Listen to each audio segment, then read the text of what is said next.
Salve galera, tudo bem? No nosso vídeo de hoje eu vim aqui para falar sobre o Rodrigo Eli e de como que ele tem conseguido cumprir todas as etapas e desafios para se transformar num novo Bressan para a torcida do Grêmio. E também por que isso deveria preocupar a direção, o treinador e nós mesmos, nossos torcedores. Vem comigo que tu vai entender depois da vinheta.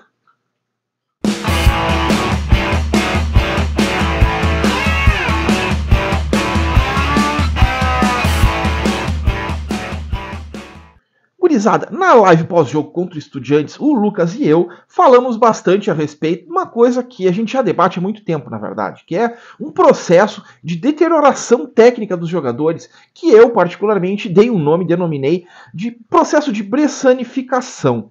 A grosso modo, é o que, quando o jogador vai passando cada vez menos confiança para a torcida, dá sinais de que a qualquer momento ele pode entregar um jogo e se inviabilizar de vez com o torcedor.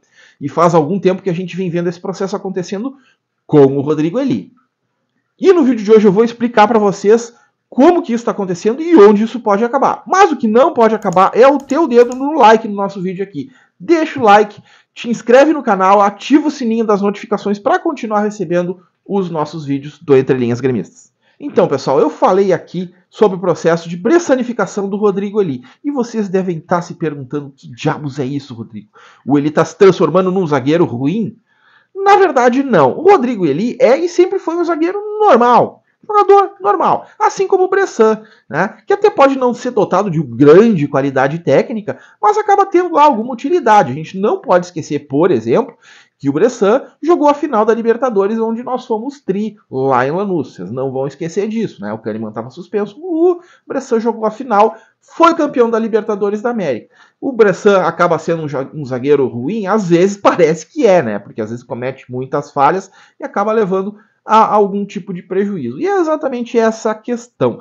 Por mais que o jogador não seja lá de todo ruim, ele comete falhas. E no momento em que ele comete falhas, acaba minando um pouco o sentimento do torcedor contra ele.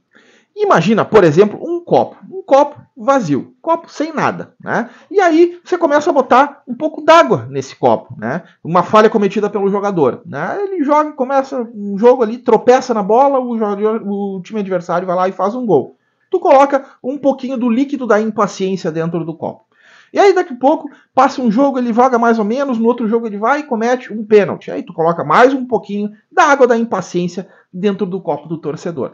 E assim vai indo, e assim vai indo. A paciência do torcedor gremista, a impaciência do torcedor gremista vai sendo colocada dentro do copo. Uma hora vai acontecer o quê? Vai extravasar, vai explodir. Aí tu imagina que essa água, essa impaciência do torcedor gremista com o jogador, de vez em quando o Renato vai lá e pede pro torcedor ter paciência.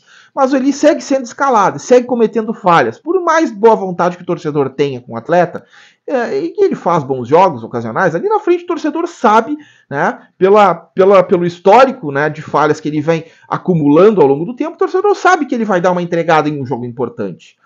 E a água vai entrando, até que numa semifinal ele comete uma falha e o Grêmio sofre um gol do Ipiranga, por exemplo. Coloca em risco uma classificação para a decisão do Campeonato Gaúcho. Ou num jogo na arena, o cara perde uma bola na entrada na área e o Bragantino vai lá e faz um gol de empate, que acaba prejudicando o resultado do jogo e acaba fazendo falta para disputar um título brasileiro, por exemplo. Ou quem sabe num jogo decisivo numa Libertadores, o jogador vai lá, coloca a mão na bola dentro da área, o jogador e o juiz marca um pênalti contra nós para o River Plate. São todos exemplos que a gente já conhece. Se vocês ainda não se ligaram de quem a gente está falando, logo em seguida vocês vão entender. Mas são exemplos reais de coisas que aconteceram no Grêmio de Renato Portaluppi. E quando isso vai acontecendo, a gente vai enchendo esse copo e chega uma hora que o copo transborda, né? Como eu estava falando. Essa impaciência, ou a paciência do torcedor, o líquido da paciência ou da impaciência vai transbordar. Até que chega um ponto que a torcida já olhava meio torto para o jogador, transforma a relação dele com o torcedor em inviável. Isso aconteceu com o Bressan, que ficou 5 anos no Grêmio, com a torcida enchendo o copo da santa água da paciência, até que aquele fatídico jogo contra o River não teve jeito. A torcida não queria mais ver o jogador nem pintado de ouro. E o Grêmio teve que negociar, o jogador saiu daquele jeito, né? A relação com o torcedor não chegou num limite do intolerável e não tinha outra solução. O torcedor não podia nem ver o nome dele na escalação, muito menos aquecendo na beira do gramado para entrar. Levantava a plaquinha, vai entrar o Bressan, o torcedor ficava enlouquecido. É importante também a gente dizer que esse processo não aconteceu só com o Bressan, né? A gente viu isso acontecer, por exemplo, com o Thiago Santos e com o Diogo Barbosa. Sabe aqueles exemplos que a gente deu agora atrás? Foram exemplos dele, né? Vocês vão lembrar, por exemplo, que o Thiago Santos cometeu uma falha num jogo contra o Ipiranga, uma semifinal de Campeonato Gaúcho, que por pouco não comprometeu a passagem do Grêmio para disputar o título, né? Conseguir o título do Campeonato Gaúcho. O Diogo Barbosa aconteceu a mesma coisa, uma situação no jogo contra o Bragantino ano passado, na Arena, ele cometeu uma falha na saída de bola, o Bragantino foi lá, fez o gol, nós perdemos de ganhar 3 pontos num jogo que fizeram falta logo adiante. Se a gente tivesse ganho aquele jogo em casa, a gente poderia ter sido campeão brasileiro da primeira divisão, né? Então, são coisas assim que aos poucos o torcedor vai vendo essas falhas, né? Vai colocando dentro do seu copinho da impaciência que uma hora acaba transbordando.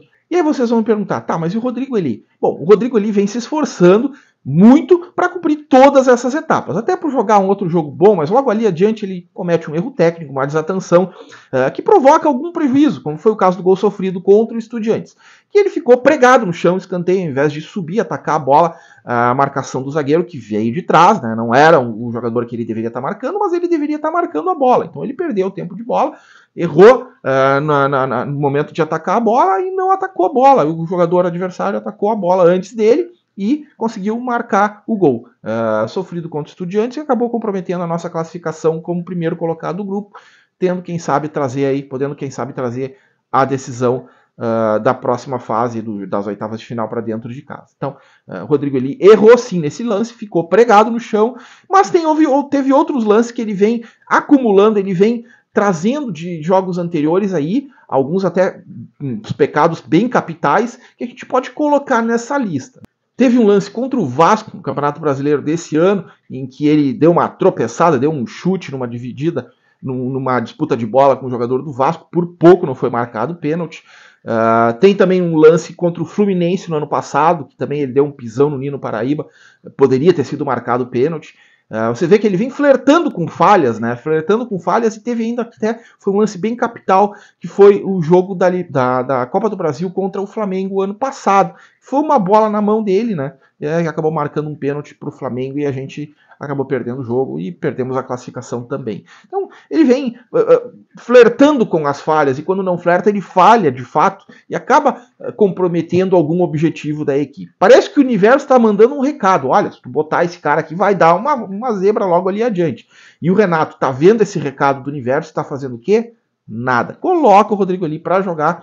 E ainda pior, né? Reclama da imprensa, reclama da torcida, diz que o Rodrigo ali, de repente, a torcida não está sendo muito paciente com o Rodrigo ali. Pelo contrário, a torcida está sendo muito paciente, porque ele falha, vem falhando, ele falha, repete repetidamente, e a torcida vai lá e, pô, tudo bem, o Renato está escalando, então vamos dar um voto de confiança, mas esse voto de confiança vem sendo quebrado, né, inadvertidamente e repetidamente. Então, quando o Renato vai para a imprensa, vai para a coletiva de imprensa dizer que é os cornetinhas que estão colocando a torcida contra o jogador, não é bem verdade. Na verdade, é a própria torcida que chegou a um ponto que não consegue mais aguentar as falhas do jogador e está dizendo: ó, eu não quero mais que tu escale esse cara. E o Renato vai lá e escala o cara, colocando em risco, quem sabe, algum tipo de objetivo, algum jogo para a temporada do Grêmio. Acaba comprometendo de fato algum compromisso, algum objetivo que o Grêmio tem na temporada. E quando o Renato faz isso e coloca o jogador para jogar repetidamente, e apesar de todas as falhas, todos os sinais que o universo vem dando, uma hora, né, a torcida vai olhar para essa situação, vai acontecer uma falha capital, e a torcida vai olhar para a situação e vai dizer: chega, não aguento mais, como aconteceu com o Bressan, como aconteceu com o Thiago Santos e como aconteceu com o Diogo Barbosa. E aí a relação do Rodrigo ali com o torcedor vai ficar insustentável e estará completo o processo de pressanificação do Rodrigo Eli dentro do Grêmio. A saída dele vai acabar sendo traumática, o que não é nem um pouco legal, né? Porque, no fim das contas, o Rodrigo Eli parece ser um cara muito legal, um torcedor até identificado com o Grêmio, um jogador identificado com o Grêmio, torcedor do Grêmio, que está jogando no clube. A gente respeita muito, mas quando a gente vê uma situação dessas, né, de um jogador falhando repetidamente, às vezes o melhor não é colocar ele para jogar até que ele acerte, sim dar uma preservada, né? A gente vê, por exemplo, acontecer nos casos do VAR, né? A CBF, quando o camarada vai lá e erra um lance do VAR, o que acontece? O árbitro erra um lance de arbitragem, o que acontece? A CBF dá a comissão de arbitragem dá um gelo pro cara, né? O cara fica lá, faz um processinho de reciclagem. Então, e o Renato tanto fala isso, né? Que o cara errou, então vai lá, dá uma suspensãozinha pro cara e depois o cara volta a apitar. E aí o Renato deveria fazer o mesmo, quem sabe, com os jogadores, né? Em vez de ficar dando chance, e o cara errando, quem sabe pega o Rodrigo ali. Rodrigo, vem cá, vamos fazer um treininho separado, um treininho especial contigo, para tu corrigir esses probleminhas aqui. O tempo de bola não tá bom, vamos treinar, vamos corrigir. O teu lance ali na disputa na área, tu tá abrindo muito braço, vamos treinar para tu ficar com o bracinho encolhidinho, dinossauro, ó, T-Rex, aqui ó, encolhidinho. Então, o Renato, quem sabe, deveria, ao invés de insistir na escalação do Rodrigo ali, dar chance, de repente, para o Gustavo Martins, que vinha jogando bem desde o ano passado, poderia estar sendo até titular agora, né, no lugar do Rodrigo ali. Deixa o Rodrigo ali um pouquinho de fora, fazer um treininho ali separado, um treininho especial para ele poder recuperar e corrigir essas falhas, e dar chance para outro. Quem sabe essa seria a melhor solução, a gente não estaria insistindo num processo de pressurificação, né, como a gente está falando, num processo que vai transformar a relação do jogador, do Rodrigo Eli, com a torcida numa relação insustentável. Quem sabe essa seria a melhor coisa a ser feita, e esse é o recado que a gente tinha para falar aqui para vocês no nosso vídeo, que eu espero que vocês tenham gostado, e aí eu vou pedir para vocês deixarem o like, deixarem um comentário também o que vocês acharam do nosso vídeo. Curtiram o nosso vídeo? Acham que o Renato deveria preservar o Rodrigo ali e colocar outro jogador para jogar no lugar dele antes que aconteça algo de diferente? Ou vocês acham que de repente o Renato está certo? Não, tem que botar para jogar mesmo, deixa jogar e aí seja o que Deus quiser. Deixa um comentário aí o que vocês acharam, deixa a curtida no vídeo, faz a inscrição no canal para continuar recebendo os nossos conteúdos, clica no sininho das notificações e o meu muito obrigado para vocês, boa tarde e até a próxima.